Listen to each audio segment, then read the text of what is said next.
Sebelum menggugat cerai Indra Bekti, Aldila Jelita mengungkapkan isi hatinya. Ia menyebut sang suami berbohong soal asuransi kesehatan. Kepada Aldila Jelita, Indra Bekti mengaku mendapatkan endorse asuransi. Momen tersebut terjadi setahun sebelum Indra Bekti menjalani operasi karena pecah pembuluh darah.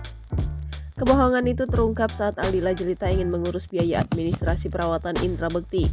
Bingung dan khawatir karena kondisi suaminya yang belum sadarkan diri, Aldila Jelita akhirnya berinisiatif untuk mencari bantuan dana dalam bentuk donasi ke kerabat dan sahabatnya.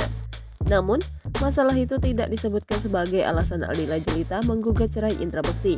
Mereka bersepakat berpisah.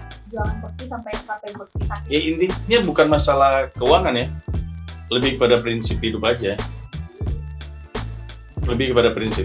Ini berarti udah berapa tahun sebelum ini udah terakhir itu 2000 sebelum Covid tuh sebenarnya mereka juga udah ada puncak-puncaknya sebenarnya.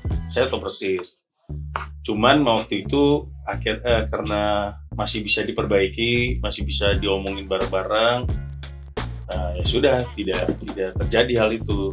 Nah, cuman pasca sekarang sudah benar-benar sudah tidak bisa lagi. Intinya mereka pisah ini buat kebahagiaan mereka berdua, untuk menyelamatkan anak-anak juga, jangan sampai anak-anak terganggu bahwa permasalahan ini nggak selesai, akhirnya efeknya ke anak-anak. Jangan lupa subscribe, share, komen, dan like ya.